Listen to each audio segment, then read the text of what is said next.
In this lesson, you're going to learn how to confirm your trend. This is going to be an advanced lesson, but if you've been following me for some time now, you should have no problems. I understand a lot of traders look at trend like this. Higher highs, higher lows, higher highs, and that's completely fine. But if you want to take it to the next level, we need to take it up a notch.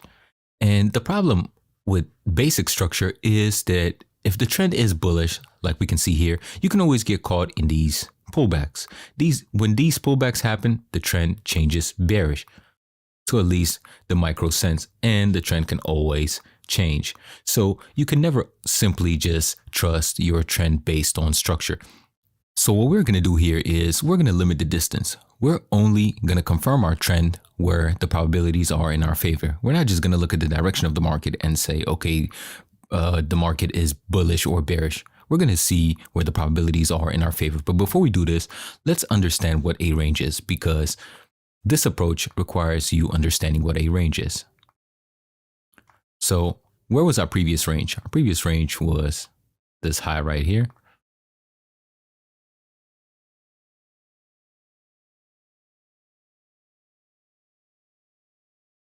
And this low right here.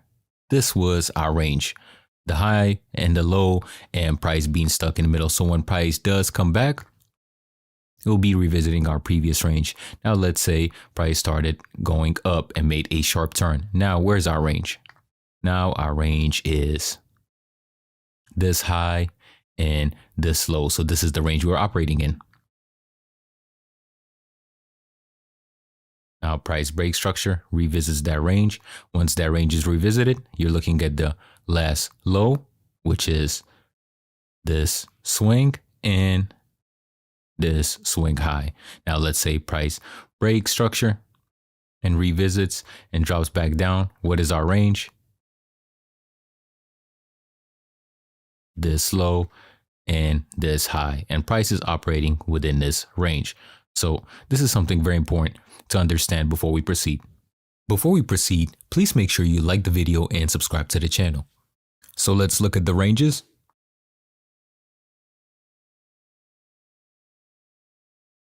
So right now, what range are we operating in? Our current range is this swing high and this swing low. Why is it this swing low? Because we had a significant pullback from this area, forming a peak.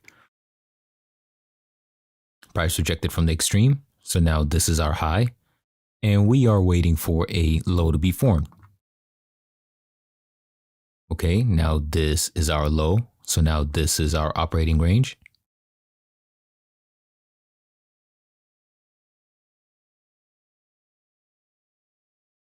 Now price broke. This is our high, and we're waiting for a low. And now this is still our previous low. So now this is our range.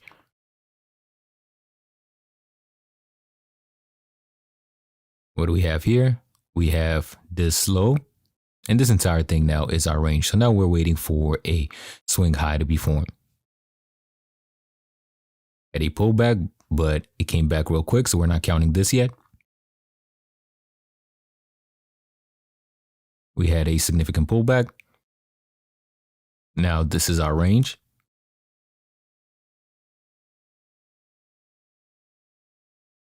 Now this is our low. I'm waiting for a significant pullback.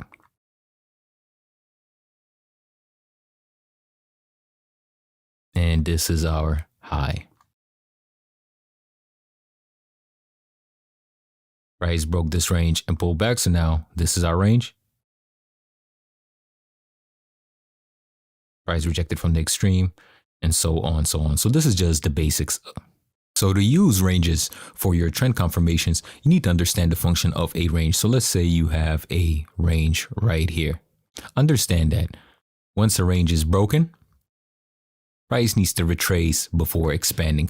So always think of your range as somewhere that price needs to visit before completely expanding. So let's cover this one more time. So let's say this is your swing high, swing low, and now this is your range. Have your swing low, swing high. So now once price breaks this level, understand that it's not going to continue shooting up. price will more than likely come back inside of the range and grab more orders inside of this range to continue higher. So understand, once there's a breakout outside of a range, there's always a retracement. There's always a pullback. Again, every time price breaks the range, you're looking for a retracement. You're looking for this retracement. If it doesn't happen, and you do see it a lot of times where price just continues higher, we are not looking at this because this is not high probability. What we are looking for is a retracement. Once the range is broken, you need a retracement back to price and for price to continue after that. Let's take a look at this example. So now you have your range. This is your swing high and this is your swing low. So this is the range you're operating in. So we are looking for a breakout. So now that price broke out of this range, what are we waiting for? We're not expecting price to just continue and start new ranges. We need a revisit. So we're waiting for price to come back inside of the range, at least retest, to then give us clues as far as a few bull candles, and the ultimate confirmation would be a bull candle close. So again, you have a few confirmations. So let's say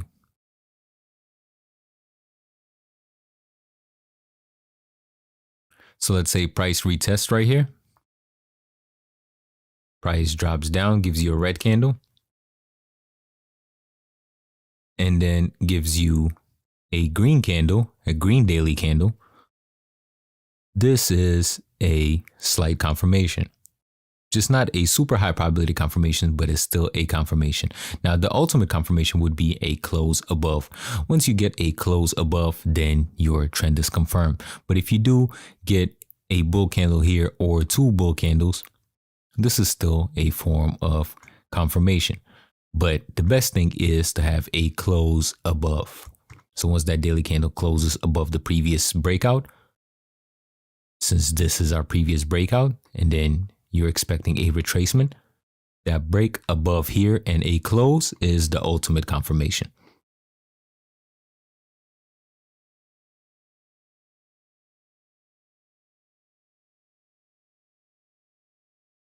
So now you had your retracement, and we are looking at the initial breakout.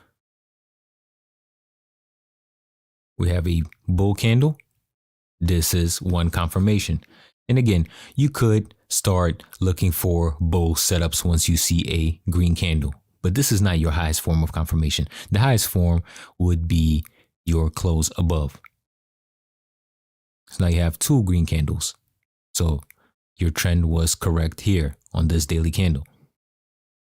And now you have a complete breakout. So now that you have a complete breakout, you know that the trend is bullish. So we came to this conclusion that the trend is bullish, not because how the basic market structure was looking prior to this. We're not focused on this. Even though this is good context, we are looking at what happened right here.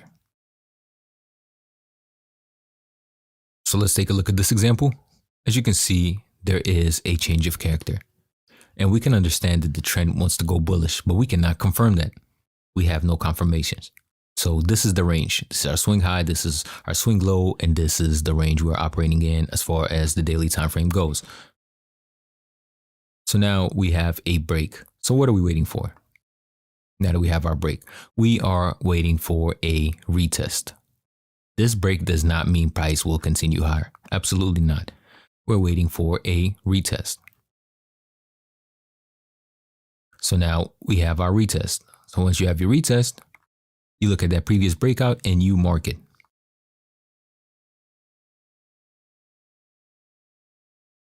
So now what we're waiting for is once price breaks above this level and closes, we can say now we have a confirmed trend. Until when? Start marking your swings. These were previous ranges. If you look at all these previous ranges, you look at the extreme right here. You look at the extreme of this range and you can look at the extreme of this range. So once you do that, you mark up your extreme. So obviously here, this would be your extreme. Let's make it red. That's one. Now, this is your other extreme. Extreme is your top 25% or your bottom 25%. Obviously, in this case, we're looking at the top 25%.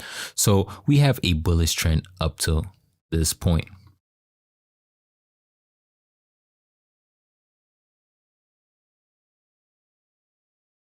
So let's see.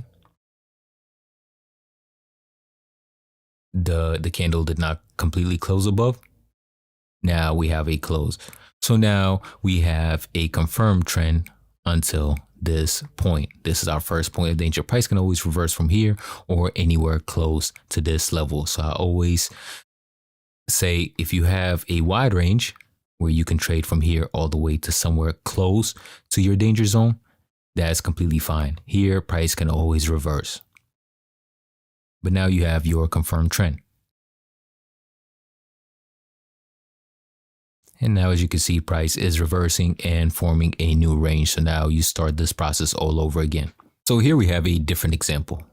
And I know this was a question you were wondering from the previous two examples. So let's say price does not close below the range. So the initial breakout was not a close. What do you do here? Well, it's the same thing. So you would still mark it as your peak that you need to be broken. So basically, this is still a peak that you need price to close below. Why? Because it doesn't matter if it was a close on the initial breakout or not. It's the fact that price visited this level, found rejection, and came back. So price came to this level and pulled back. So the motion already happened. So what you're waiting for now is the close below to confirm that this is your trend. As you can see here, price did not close below. Price did not close. Price just visited this area, but did not. The daily candle did not close below. Now you have a close. So now look to the left.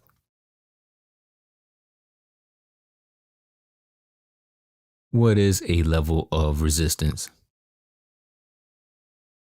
Let's look at a previous range. You had a swing low and swing high right here. Oh my God. We had a swing high and swing low right here. Price is basically at this level.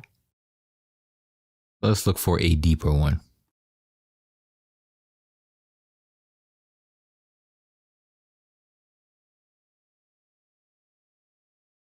Price already visited this level.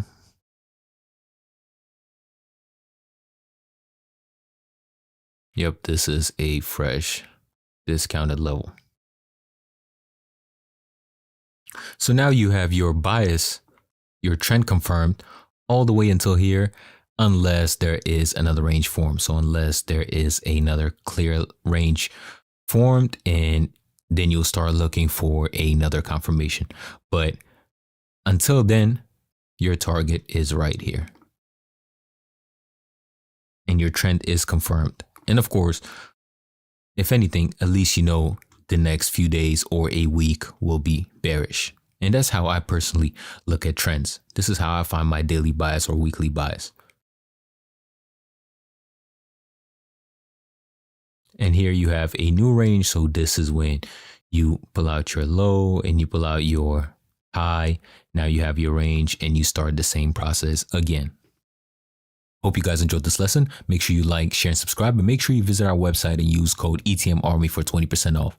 And let us know in the comments, what lesson do you guys want next? Till next time.